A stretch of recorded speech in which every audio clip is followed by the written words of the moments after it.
Shalom shalom bakunzi b'ikiganiro intahe yubaka n'umunezero udasanzwe gusa kubakira muri kino kiganiro. Uno munsi kandi turafise intahe nziza iryoshe turaza kuganira ku kungene bishika mu gikorwa c'Imana umukozi wayo akaruha canke hakaba intambanyi zitandukanye mugabo Imana ikarungika inkomezi zikwiye ikamenya ingene mwirura kugira ngo ashobore gushishikara igikorwa cayo. Sindi jenyene nkuko vyama ndafise umutumire adasanzwe n'umwungere w'ishengero kaze cyane mwungere. Urakoze cyane Prince.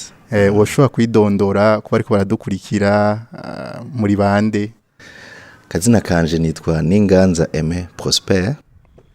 Ndubatse mfise abana babiri. Igikorwa c'Imana nkora nyene nuko ndumwungere mu mashengero. Uri umwungere hehe? Ndumwungere mu ishengero rya Minevam, ariko kandi nkabanda nariserukira imbere y'amategeko. Urakoze cyane ikaze mwakoze kwemera buno butumire bwo kuza muri kino kiganiro intahe yubaka. Mwakoze namwe kuntumira. Urakoze cyane. Rero tugire ko kumuriri mwoshobora kutubwira intahe y'agakiza kanyu byagenze gute kugira ngo mushobore gukizwa, mwari mungana gute, tuyagire. Intahe yanje y'agakiza nakuriye mu muryango w'abantu basenga kuva kuri sokuru avyara papa, yari umukozi w'Imana, yari n'umuvuga butumwa. Hama kuva no kuri sokuru avyara mama nawe nyene yari umukozi w'Imana mu ishengero. Bose bari bakijijwe. Urumva ko baci bavyara abana nabo abana babo aribo bavyeyi banje bakuze batujana, twakuze tuvuka mu muryango batujana iminsi yose muri Sunday. Rero twakuze tujanwa gusenga kuva tukiri bato, twigishwa imirongo, ariko agakiza nagiye kukinjiramo neza na neza ntahuye ivy'inzira y'agakiza. Ico gihe hari mu 1993 nanje nari nkiri muto, nariko mpeza imyaka 15 ninjira muri 16 niho naho ubwingo bwanje Yesu Kristo nakira agakiza. Ico gihe hari hehe? Hari ino nyene hama Bujumbura. Hama nakiriye agakiza ndakizwa, hanyuma ndanabatizwa umwaka ukurikira muri 1994 mu ishengero rya Minevam. Urumva Minevam ndayirimwo kuva nkifise imyaka 16. Mbega ico gihe vyari vyoroshe yuko umwana wo mu gisagara akizwa? Kumbura no munsi bishobora kuba turabona umenga amashengero aragwiriye, turabona umenga ubutumwa buravugwa cyane, turabona abana benshi mu gisagara bakijijwe. Mbega mwebwe ico gihe muri iyo myaka yanyu umwana wo mu gisagara vyari vyoroshe ko afata iyo ngingo yo gukizwa? Byaratahugwa? Gukizwa hari kanguro ridasanzwe mu ntango y'imyaka ya 92 gushika kuduga. Vy'ukuri ugwaruka rwo mu gisagara rwariko rurakizwa cyane, naho hari ibintu byari bibi. Mu ruhande rumwe hari ugwaruka rwariko rurapfa, ariko hari abandi Imana yariko iragirira ubuntu bagakizwa. Twakijwe rero mu bihe bitoroshe, mugabo hari kanguro ridasanzwe y'ugwaruka. Ahubwo ikitari kimenyerewe nuko umwana yakuriye muri ico gisagara ateba kitaba umuhamagaro wo kuba umukozi w'Imana. Ivyo nivyo bitatahurika, kuko abari abakozi b'Imana kenshi twababona ari abantu bakuze bashaje, kandi akenshi atarabino mu bisagara. Mugabo kubera iryo kanguro haraba Imana yagiye irihamagarira mu gikorwa cayo. Wo tuyagira idonido ry'ingene uwo munsi ufata ingingo yo gukizwa vyagenze, ko turumva ko wari umwana yakuriye mu rushengero kuva urumva kuri basogokuru abavyeyi bawe baraza. Nibaza ko gishobora kuba ari n'ikintu kitoroshe uko ushobora kuba umenga wasa n'uwavutse ari muri ivyo bintu nyene. Vyagenze gute kugira ngo mu mutima wawe ufate iyo ngingo yo gukurikira Yesu muri ico gihe? Ubajije ikibazo ciza, kuko abana baba bakuriye mu vy'Imana akenshi haragera igihe bakumva umenga nta kindi bakeneye, cyarabaye byarabaye barakijijwe. Ariko by'ukuri agakiza si ibyo wakuriyemo, ushobora kubikuriramo bikaba umuco. Ego uko wigishwa ijambo ry'Imana hari imbuto y'Imana itegwa muri wewe kandi itabora, mugabo haragera igihe ukumva yuko ivyo urimwo ukeneye by'ukuri gufata ingingo. Ariko rero si inkomezi z'umwana w'umuntu, nuko Imana ikugurura amaso ikaguhishurira ikagutahuza ica agakiza.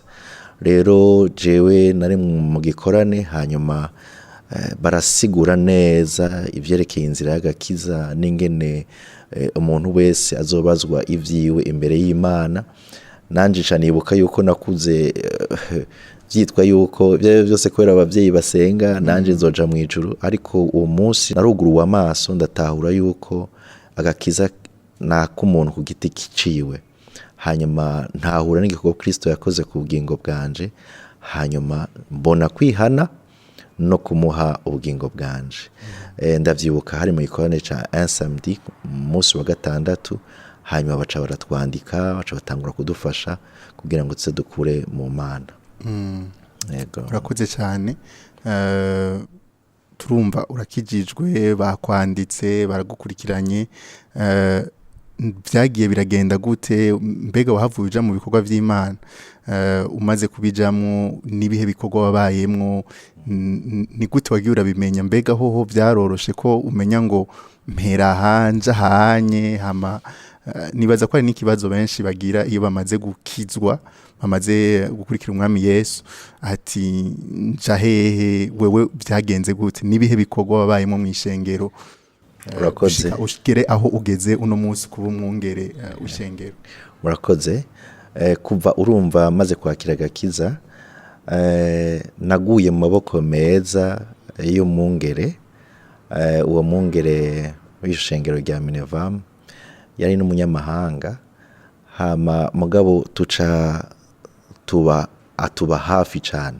Twakijijwe turi umugwi w'abajene uko twabana, hama tuhama hafi yiwe, aca aratwankadra cyane, aradufasha, araduherekeza ku buryo atatwemereye ko tuba ngaho nk'abakristo basanzwe gusa, ahubwo yadusunikira kwinjira mu bikorwa. Urabajije uti none watahuye gute igikorwa? Burya umuntu ntashoka atahura igikorwa ciwe canke umuhamagaro wiwe, ariko ni vyiza ko abanza kuba umugeneraliste. Kuvuga yego, n'abaganga mbere yo kwispecializa babanza kuba abageneraliste. Ni kuvuga ngo urakora ikintu cyose wumvise ku mutima canke ico bakurongoyemo gukora. Rero naraciye muri Chorale, narayimazemo n'igihe, ndabamo mu burongozi bwa Chorale. Inyuma yaho mba mu ivugabutumwa, mu nyuma barateba barabona uwo mutima w'ivugabutumwa, bansengera nk'umuvugabutumwa. Naho nyine hari kera cyane, hari 1996, bansengera nk'umuvugabutumwa, hari kumwe n'uwundi, ari n'uwundi twari kumwe.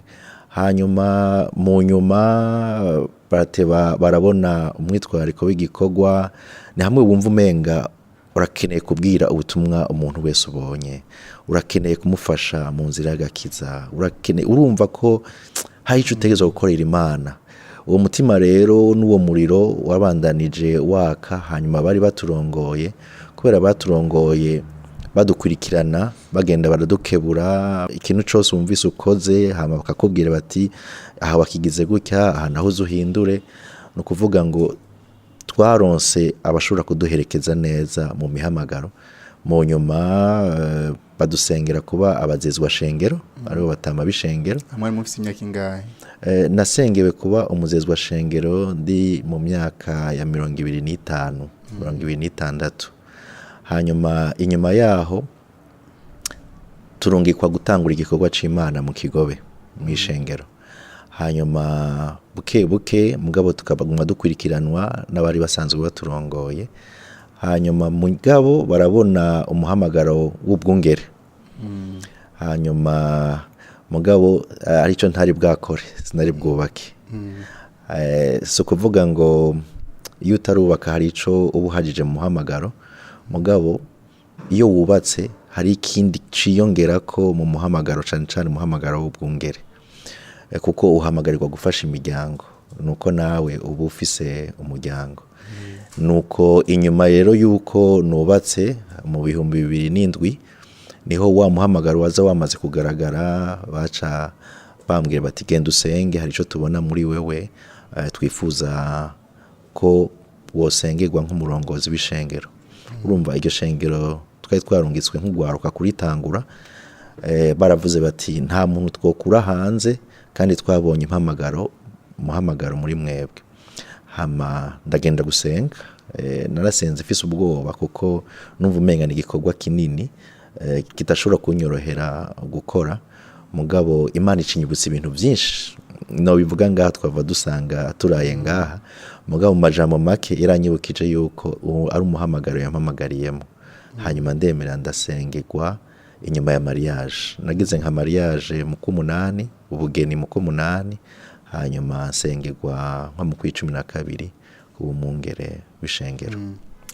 Mbega byaroroshe yuko wa mwana wo mu gisagara muri ico gihe kumbure abandi bashobora kuba baravuga bati nibaza ko ari usa n'ubuhejeje amashuri kumbure yisumbuye canke ya kaminuza, no mu kibano byaroroshe ko wumva yuko wo kwakira uwo muhamagaro wo kuja kuba umwungere, ugahagarika kumbura ivyo wari kurakora, ngira tubwira nimba wari ukora cyangwa utakora, hama wemere ko woja kuba umupastori.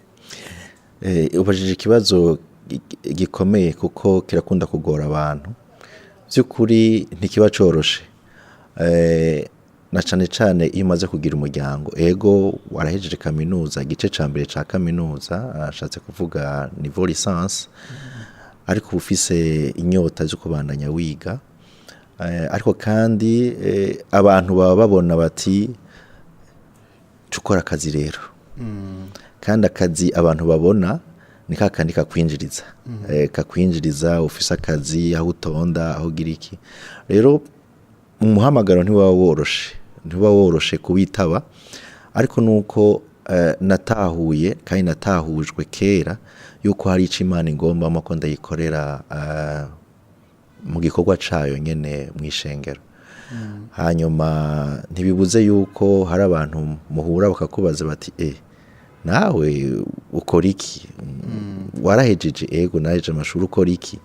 Wavuga kuri umwongere w'ishengero, kozumva ngo nta kindi ukora, nkuko umenga ico gikorwa ni igikorwa c'abakora ababuze ico bakora. Ico kintu kirababaza gato, kirababaza ko ntiba batahura yuko ikinezera umutima w'umuntu so gukora ivyinjiriza amahera mugabo bitamunyura ngo bimwuzure mu mutima, ariko hari umunezero igihe ukora ibijanye n'ivyo wumva n'umuhamagaro wawe. Hanyuma igikorwa c'Imana burya si gito, ni kinini cyane. Kwitwarika umutima w'umuntu no kuwuherekeza kugira ngo ube mu vy'Imana yawuhamagariye si igikorwa coroshe. Biroroshe gushobora kwigisha umuntu, biroroshe kumubikira ibi n'ibi no kumwigisha ingene yatera imbere, mugabo igikorwa c'Imana coco kiba gifatana n'umutima w'umuntu, kandi ukabuzi neza kuzobibazwa, kuko boss wawe ni Kristo Yesu, uwaguhamagaye ni Kristo Yesu. Donc utegerezwa kuzotanga raporo cyangwa ukazotanga ingene wabikoze. Rero igikorwa c'Imana si ikintu coroshe, ni ikintu ahubwo uwofyina nuwogerageza gushaka kubibamwo kuko abonamwo inyungu kanaka, yoba ariko arihenda gato kuko tuzobibazwa. Rero iyo nibutse ko tuzobibazwa, ca nibuka yuko mfise umutwaro ukomeye wo kwitwarika cane umutima w'umuntu wari we wese, kuko uwo mutima Umwami Yesu yarawupfiriye, yarawucunguye, yatanze ikiguzi kidasanzwe kubw'umutima w'umuntu. Rero bungere muriko murakora igikorwa by'ukuri, muremeshwe, mukomezwe, muri mu gikorwa gikomeye, ariko kandi tuzokibazwe, dukwiye kucitwarika neza kuko n'umutima w'umuntu ufite agaciro. Yego. Ndashaka dusubira inyuma gatoyi, uba wibuka umunsi wa mbere baguha akaryo ko kwigisha imbere y'ishengero, byagenze gute wiyumvise gute uwo munsi witeguye gute canke byari bimeze gute icyo gihe umwungere navuze yari ko aratwankadra twari tukiri jeune tukiri batonya tukiri misore yaduha 20 minutes bavyita ijambo ryo kugurura ariko ndakubwiza ukuri buca nigisha iryo jambo ryo kugurura sinasinziriye nagumye niyumvira nza kuvuga ibiki mana nza kuvuga ibiki ijoro ryose nari nkanuye hanyuma umwanya bampaye ugeze ndahaguruka nyene ndigisha nishaka niki ariko kamwe mu bintu bya nibuka nkatwenga nuko ndiko ndigisha hari abantu hari inyuma nabonye bariko baravugana utuntu mu matwi cyane ibaza ngo bariko baramvuka hamaca mvuga ubutumwa ahubwo umenga ndiko mbwira bariya ngene ya n'amakosa abantu tugira kwibaza yuko iyo bariko baravugana bariko bavuga wewe mugabo ako nakantu nibutse yuko naciye mvuga ubutumwa cyane nkaca ndabatumbereza amaso nkabareka yuko ibyo ndiko ndavuga ahubwo bikomeye nibutse umukozi w'Imana umwe yigeze kuba afise iyo complex canke ubwo bwoba abona abantu bavuganye uwo munsi yaciye hagarika igikorane ati mumbwire muvuganye iki hari ikintu mwejeje kuvuga muvuganye iki ati twebwe nta nakimwe tuvuganye ati none je nihenze mumbwire erige igikorane kirahagarara urumva rero hari igihe ugitangura kuvuga ubutumwa uhura n'utubazo tumwe ariko ukaba ufise umuntu akwankadra agufasha akakubwira ati kijya anye ntukwiye gukora gutya rero ni kimwe mu bintu nibuka igihe natangura kuvuga ubutumwa nyine vyagenze mugabo abantu barashimye ko ubutumwa bwari bumeze neza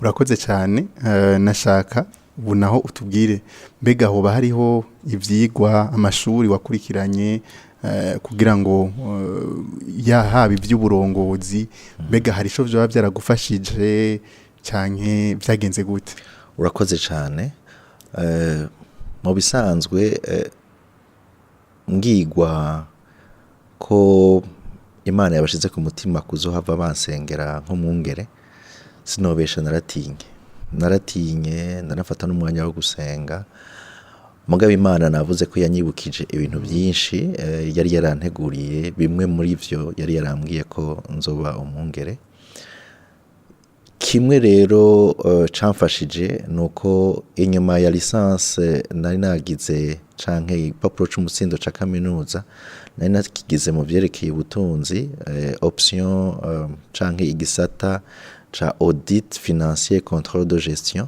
nivyerekeye gufasha amashira hamwe gutunganya uburyo bwabo narumva yuko umenga hari ico mbuze mu vyerekeye umuhamagaro w'igikorwa c'Imana rero ndavyibuka yuko inyuma yo gusengerwa naciye ndondera amashuri narize ivyigwa ndoramana arivyo bita mu gifaransa théologie ndavyiga imyaka 3 ariko kandi ca ndabifatanya n'ibindi vyigwa vya niveau master canke urupapuro rurengeye urwa mbere kwa kaminuza mu vyerekeye uburongozi no gutwara neza amashira hamwe iyo master mu gifaransa yitwa leadership et management des organisations rero ivyo vyigwa vyari bihagaze ku ijambo ry'Imana nishira hamwe ryo hanze ry'abanyamerika ribikorana na kaminuza imwe ngaha mu gisagara ivyo rero naciye ndavyigana niyo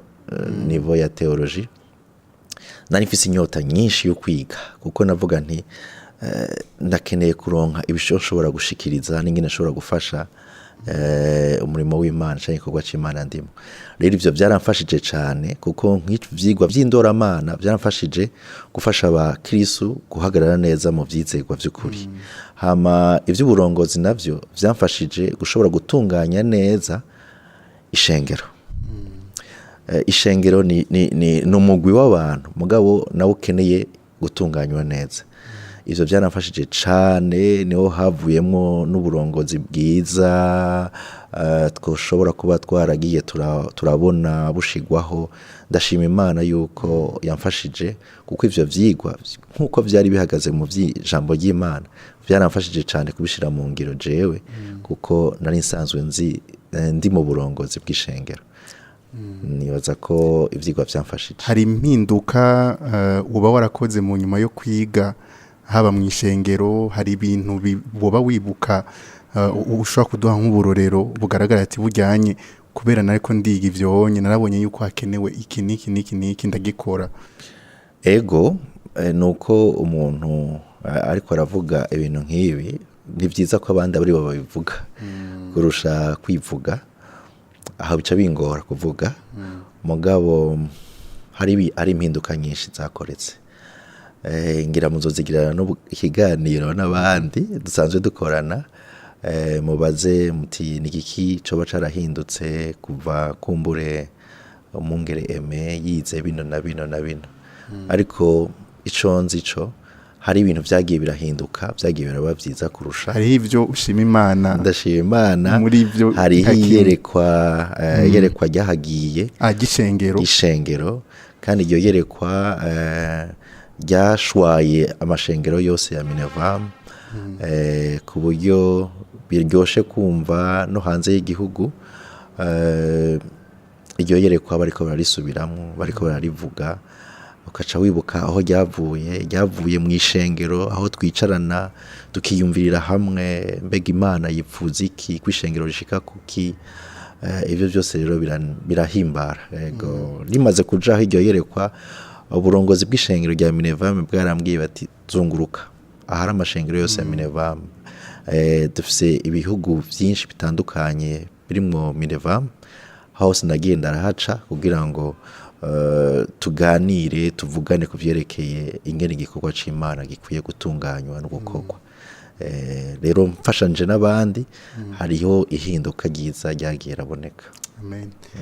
Ndashaka gato dusubira inyuma. Urubatse urugo mu 2007 n'aba ntihenze. Uwo mwubakanye yavyakiriye gute yuko ugira uje kuba umupastori?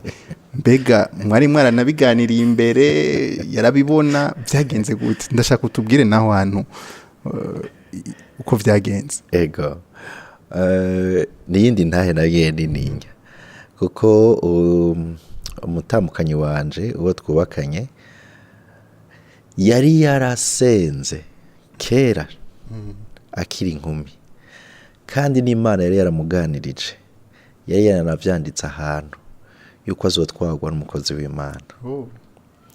Ico rero tumaze guhurira mu gikorwa c'Imana, hanyuma tugafatana urugendo rwo kuzokubaka, yarazi neza yuko nzoba mu gikorwa c'Imana.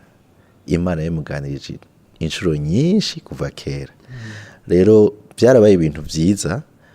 Burya iyo ugendeye ku kintu Imana yakuganirije kuva kare urakibamo amahoro. Rero ntitwigeze tunyinyurana, ntihigeze haba ikibazo mbega none tuzobaho gute, ariko twari twizigiye Imana kuko Imana yamuganirije kuva kera.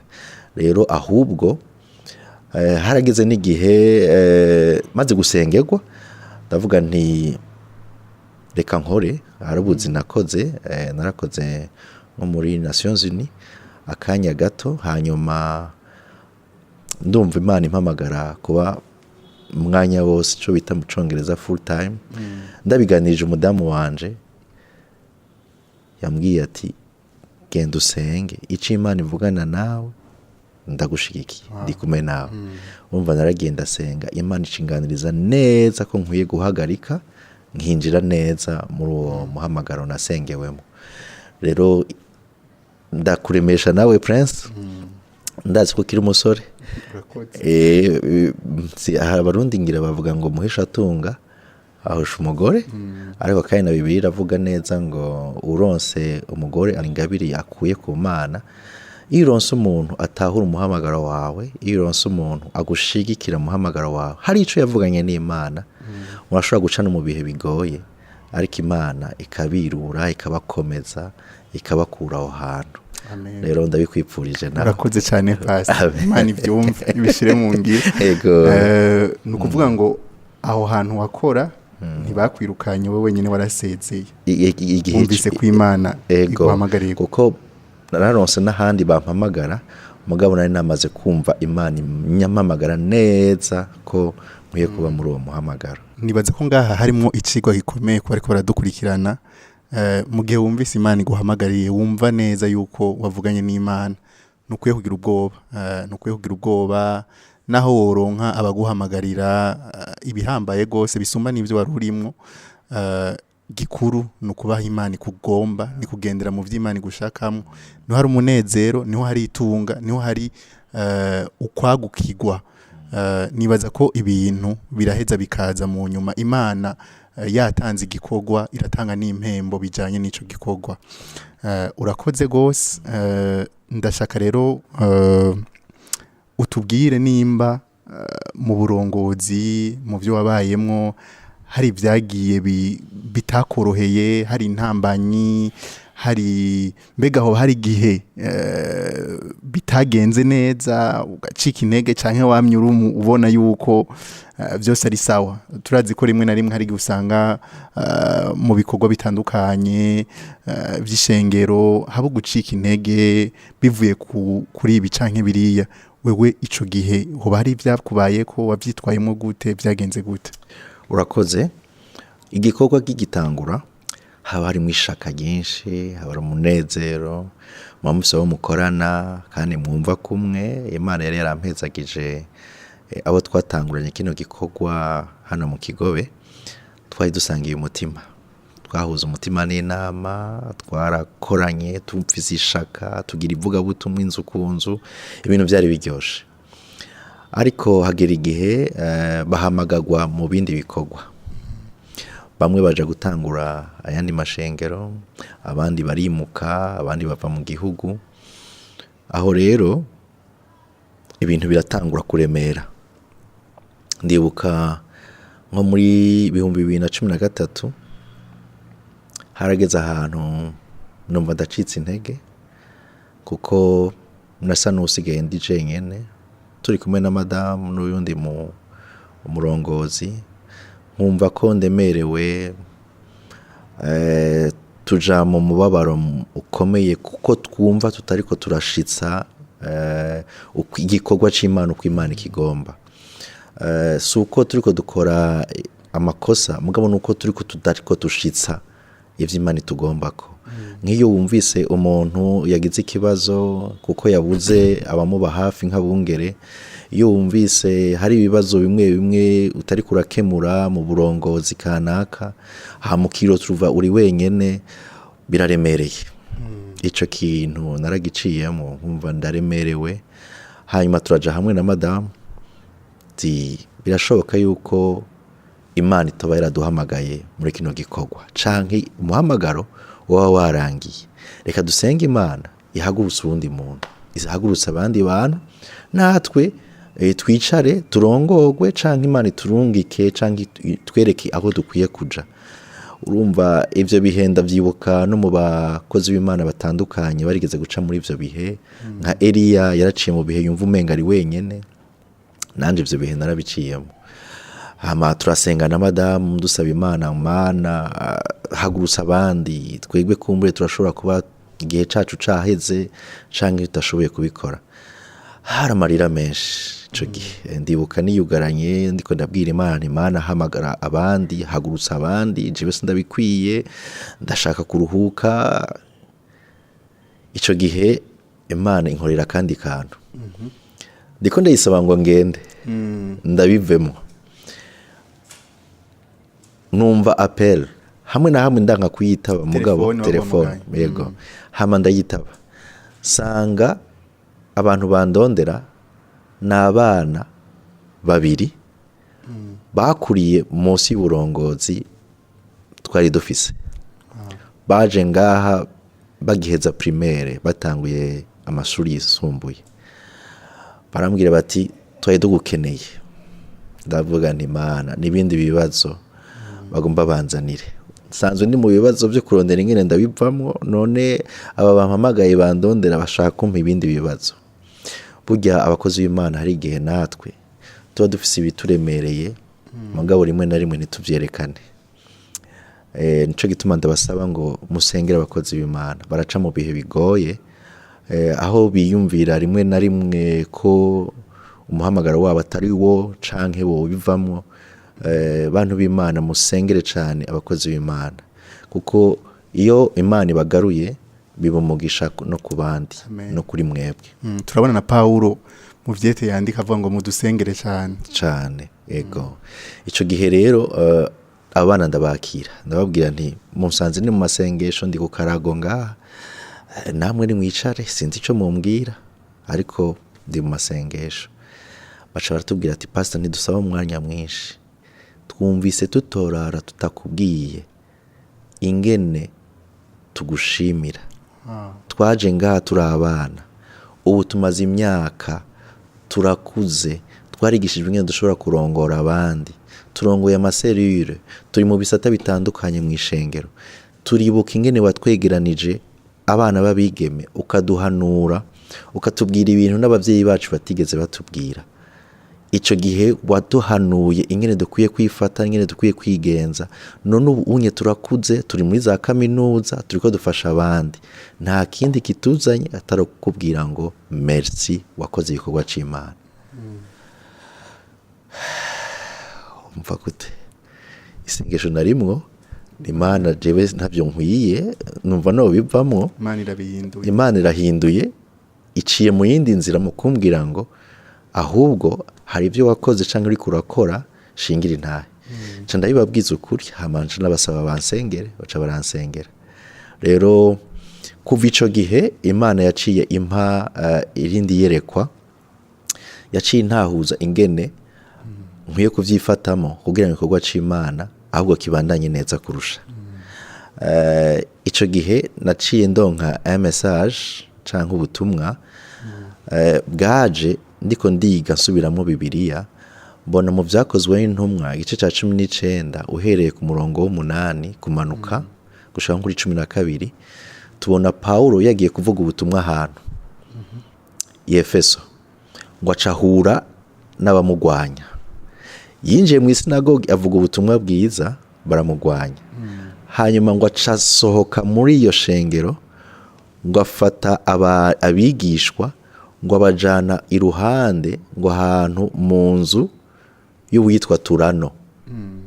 Ni nkuko iyo bakura mu ishengero akabajana agafata nko kuri école ishuri kanaka, communale canke rifise izina kanaka, ishuri ry'uwitwa Turano, mu Gifaransa ni Tyrannus, ngo acamara imyaka 2 abigisha.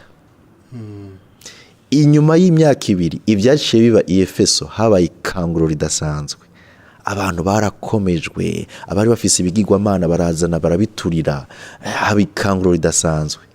Sinzi ngene Imana itanze umuco kuri iri jambo, vuga ati erega uri wenyene, kubera iki udashobora nawe guhamagara abantu ukababwira uti nkurikira. Iryo jambo riragoye Prince, riragoye. Paulo aravuga ngo ni munyigane nkuko nanje nigana Kristo. Ariko no munsi bamwe bahinduye bavuga ngo nimumvirize ivyo mvuga, nimukora ivyo nkora. Ariko Paulo yavuga ngo nimunkurikire mu ndabe. Uno munsi turatinya, ntangura gutahura ingene Yesu yavuze ngo genda muhindura abantu abigishwa. Nawe Yesu yarahamagaye. Rero turatinya guhamagara.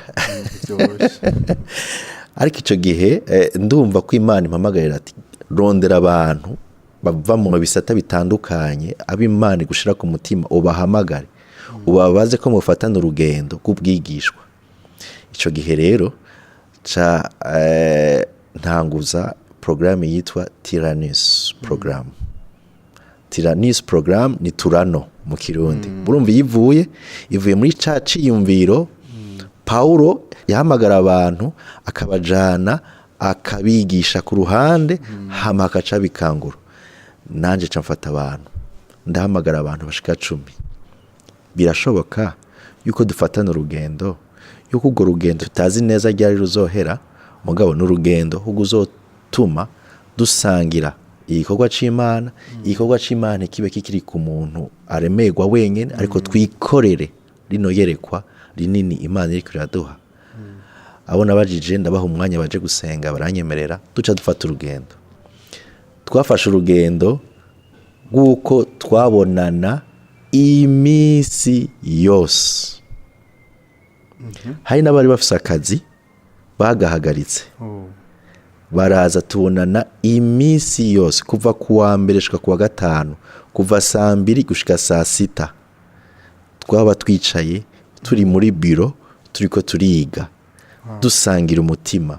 Ku munsi wa gatanu wowo wari umunsi twahariye ndakivuge mu gifaransa cinagisubira mu kirundi, ni umunsi twahariye transformation du caractère. Caractère, inyifato.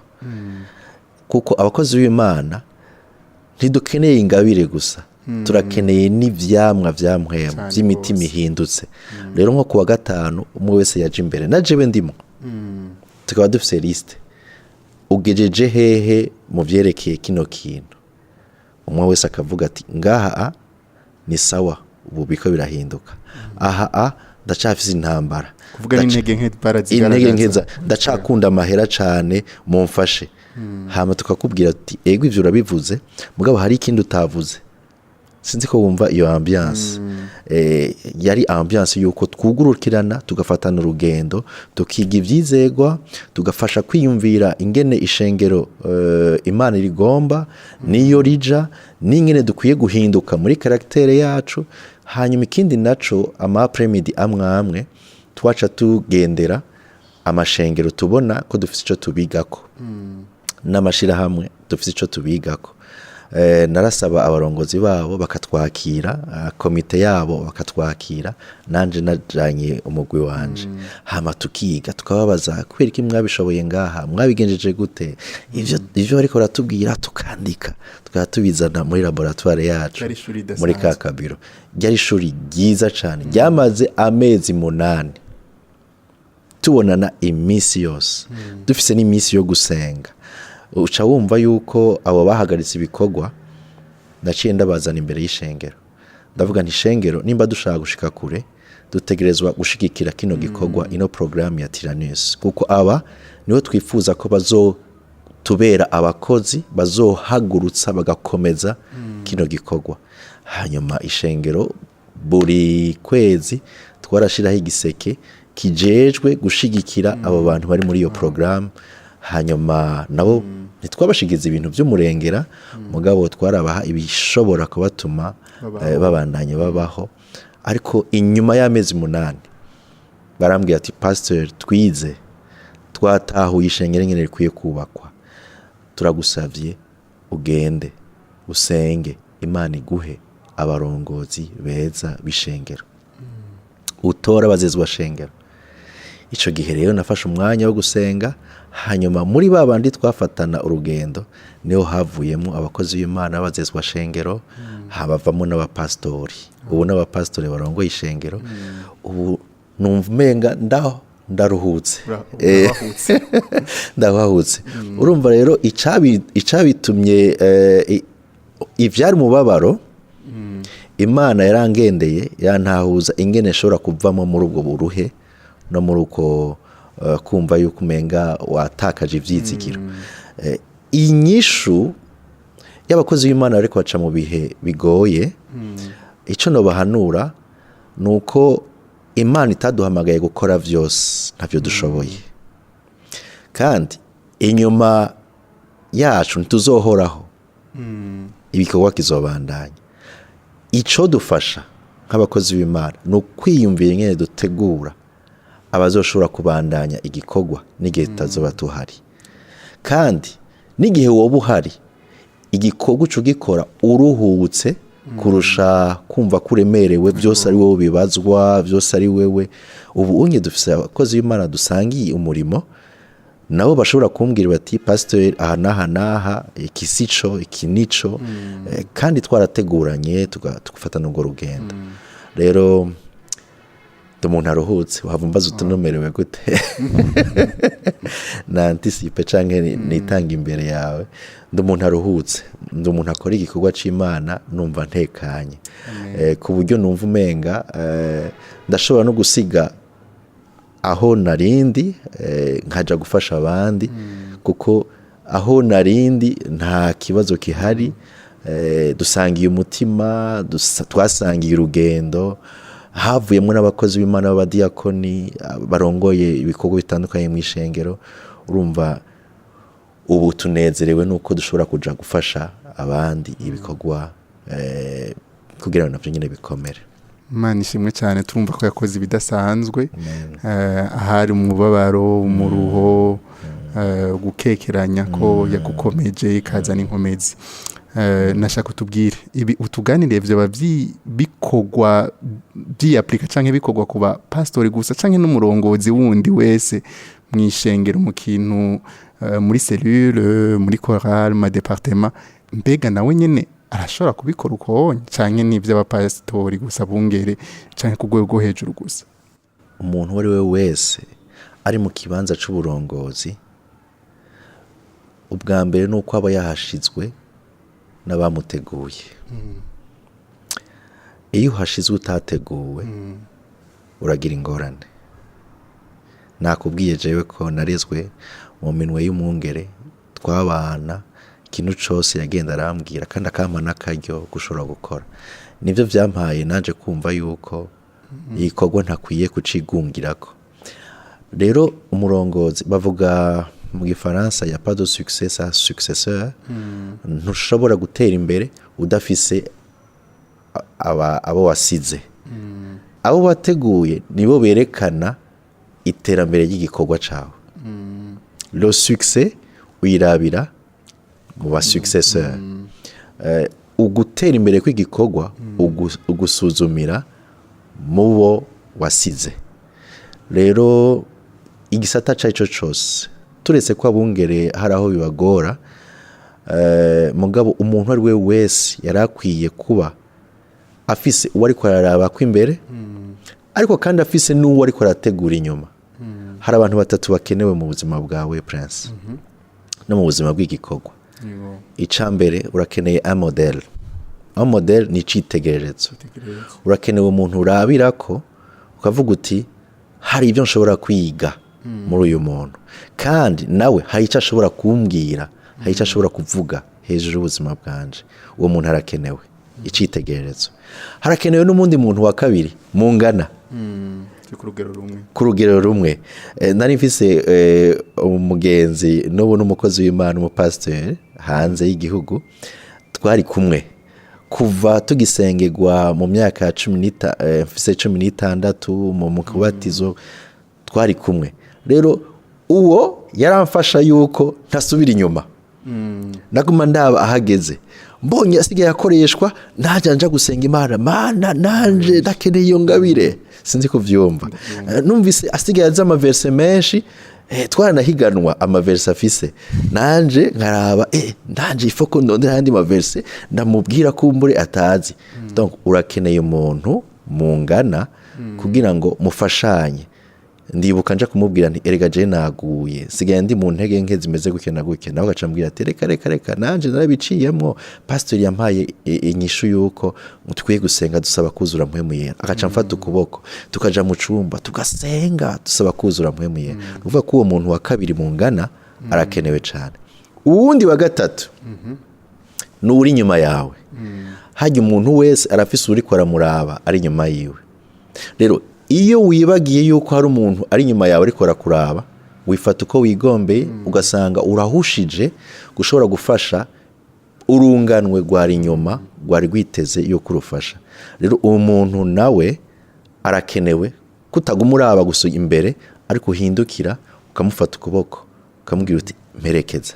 Ndibuka umuhungu nabwiye nti mperekeza kuja kwa muganga kuko hari igihe uja kwa muganga kuraba abagwaye ico gihe hari nahura n'abantu kwambwira turagwaje atoya none uje gukora ikutagwaje tinje kuraba abagwaye nagira ngo uragwaje urumva ntibavyumva. Ndibuka rero umuhungu nafashe yari nyuma yanje ndamubwira nti ingo tugende kuraba abagwaye turagenda turaja mu bitaro turasengera abagwaye turabaremesha napfuye kuvayo gusa wewe yaciye ihinduka ministere yiwe asigara agendera ivyo bitaro vyose turi kumwe mu ibarabara yaramuswa n'abantu batagira uko bangana yaravye mu bitaro akanambwira ati ntabona ibuka mugabo nabona ashiriye ibintu nabona asengeye nukuvuga rero ngo umurongozi wese afise igisata ariko arakoreramo ni byiza ko yiyumvira n'ujya muntu ari inyuma kugira ngo muhaguruke amufate ukuboko amufashe tuvuganye ko hari abantu batatu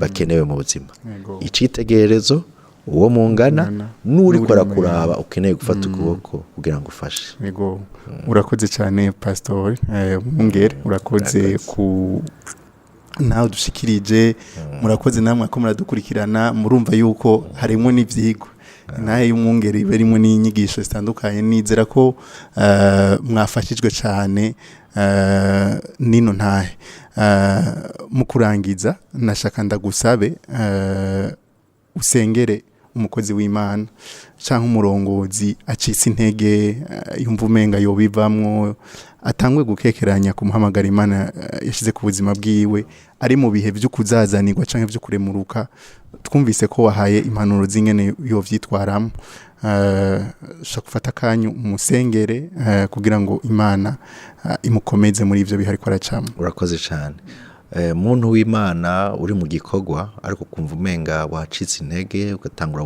gukekeranya ko Imana yoba yaraguhamagaye canke yobizi umuhamagaro urimo ntucike intege.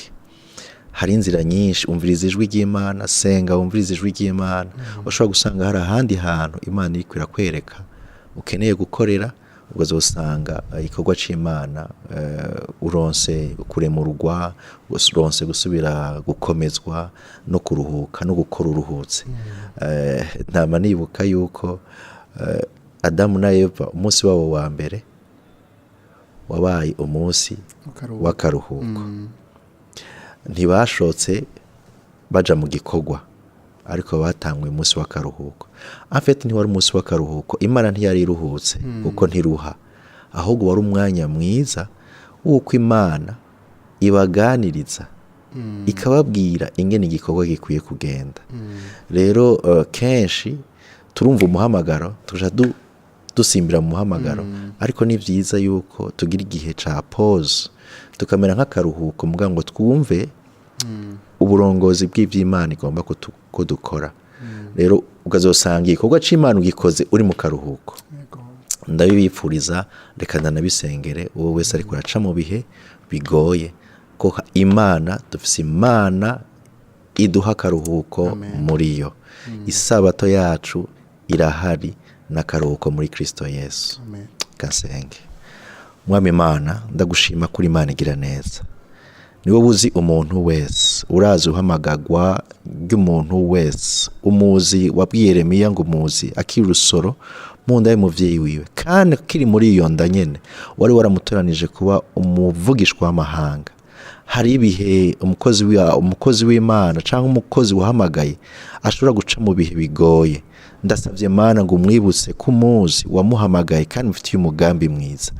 Ndasengeye uri kuraca mu bihe bigoye ngo umuhe kugira inyota yo kuza imbere yawe yugurura amatwi umuganirize Mana umwereke ingene akwiye kuvyifatamo.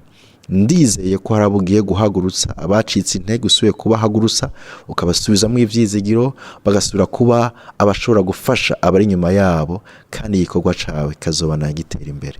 Urakoze kuri Imana igira neza urakoze ukanya keza wampaye gusangira nabo amasengesho no gusangira nabo ino ntahe. Izina ryawe rihabwe icubahiro mu izina rya Kristo Yesu nsenze. Amen amen amen. Ndagushimire cyane Mwungere Pastor Aimé Ninganza mwakoze cyane shimire namwebwe mwako muradukurikirana muri no ntahe twizere ko ari byinshi Imana yabaganirije biciye muri no ntahe tuzosubira mu ntahe kurikira Imana ibahezagire cyane.